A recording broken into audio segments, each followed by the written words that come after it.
Mbilikimo Mkora. Mbilikimo Mkora.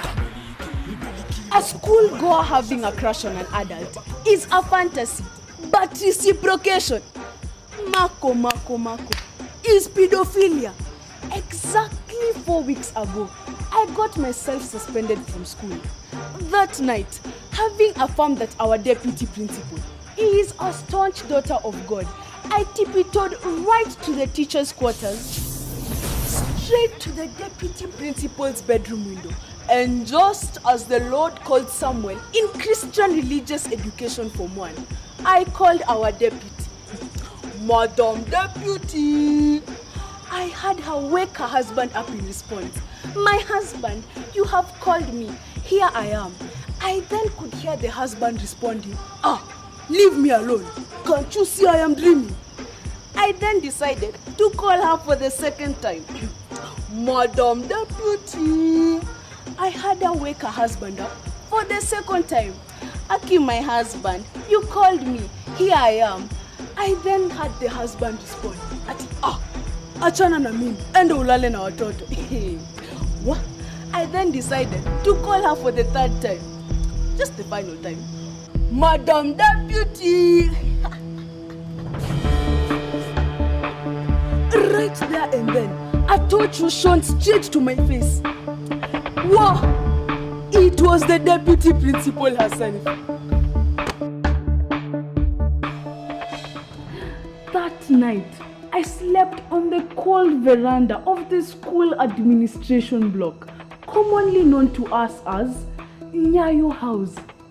I even wondered why I had gone to check the deputy principal in the first place. This was a class bet gone awry.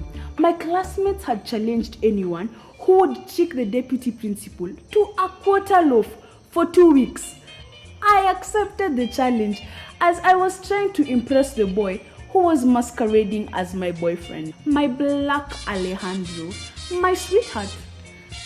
But now, I was awaiting a 2-week suspension, expected to report back with both my parents.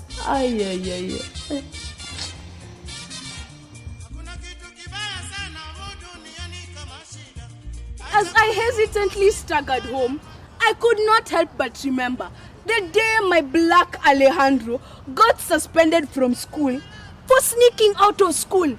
His father came to school and hit him with a stool on his head so hard that the stool got hospitalized for developing permanent brain damage.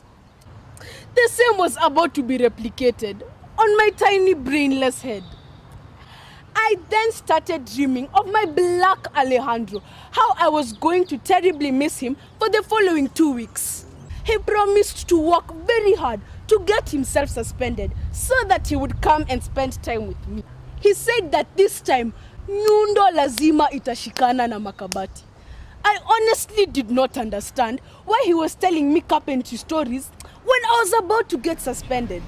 I was then pulled to the side of the road in a flash. Wow! I had been walking in the middle of the road, causing a traffic jam bigger than the one caused by presidential motorcades. This man who saved me from my black Alejandro thoughts happened to be a man in his late 30s or early 40s. He happened to be a magnification of everything.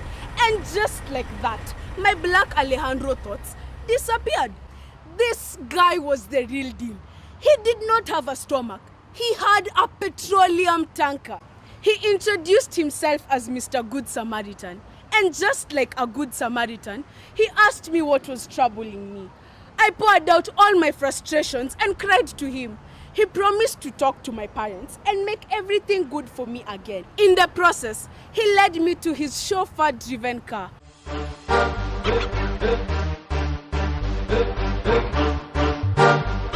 Eish!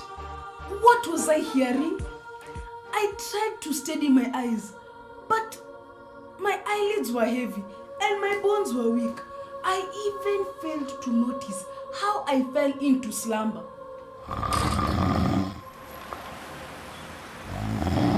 When I woke up in the morning, I was in a presidential suite of a 10-star hotel. Yet, I was alone. Mr. Good Samaritan was nowhere to be seen. I searched for him in every corner of the room. I searched in the bedside drawers. But instead of finding Mr. Good Samaritan, I found designer dresses exactly my size. Just imagine how summarized it looked on me. I was suddenly very mad at my black Alejandro. The most expensive gift he ever bought me was chapo samo from the school canteen, which cost a whopping 30 shillings.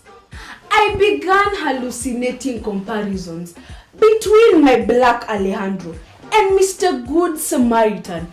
Unlike my black Alejandro, who was a struggling boy child, Mr. Good Samaritan was a tycoon. Unlike my black Alejandro, who preferred taking me out to the watchman's cube, Mr. Good Samaritan lived in a presidential suite of a 10-star hotel. I began to hear footsteps. I shut the closet and dashed back on bed and pretended to be asleep.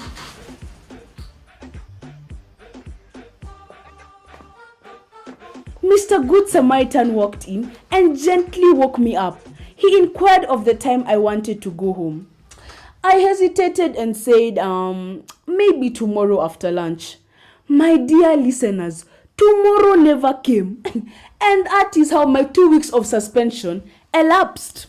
Suffice to say, the activities that took place in that room were not very holy. And yet my parents took me to a sister school to try and make a sister out of me. Hey, what?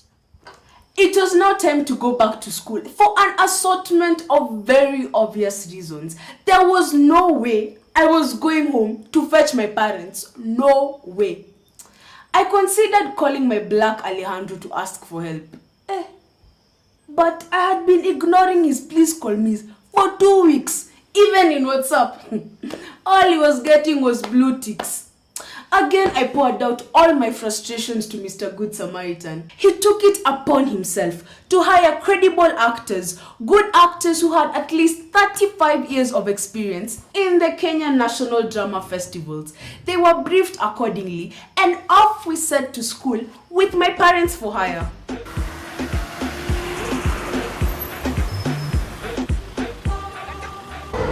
When I arrived at school, I could smell a rat from a distance. I saw a sack of maize at the entrance of the school administration block. I knew very well that my parents paid school fees in no other way other than maize. Contrary to the drama rules, I backtracked and decreed to hell with school. After all, I can become a socialite, nani atani scratchia, and I will earn money just like the rest of them. In fact, I can get married to an infamous millionaire, or better yet, be the second wife of Jimmy Wanjigi. Wase, kitu ni kukachora. Nime left. I had not even relaxed in Mr. Good Samaritan's fatherly arms when my parents for hire appeared. I was tongue-tied because behind them were my real father and mother, our deputy principal, and other people who introduced themselves as officials from the children's departments. As if things couldn't get any worse, there was my black Alejandro, coming to confirm if I was still alive after all the blue ticks. He quickly juxtaposed his role from my black Alejandro to immediate former ex and said, kumbe hata huyu mzee wako si mrefu kuniliko. Wembe ni ule ule. There was shock. Shock on my actual parents. Shock on my fake parents. Shock on the deputy principal. She called him husband. Hey, people, do you remember the baritone voice on the night of my trickery? Kai. This Mr. Good Samaritan was our deputy principal's husband. This is where lamentations from all stakeholders began. Have you ever felt like you're just waiting to die and be buried? Everyone was furious. Somehow, they kept talking over my head. Hazy things shouted, blame games full of blockings and ad-libs all over the presidential suit. Guys, I'm tired. I found myself in clinics, guidance and counseling sessions, and when they felt that my response was mature and responsible enough, they allowed me back in school. Right now, I am at the deputy principal's office, waiting to be called next.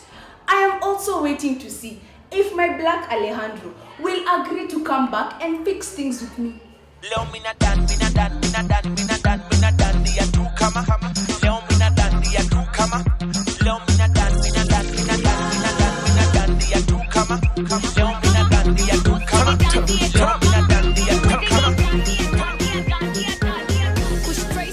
On second thought, it seems like he moved on. People, the deputy principal is calling me inside. My fellow girls, be aware, there is a very dangerous species of humanoids roaming the streets waiting for you. My name is Faith Korir from Loreto Convent Msongari. Wase, kitu ni kukachora, nime left.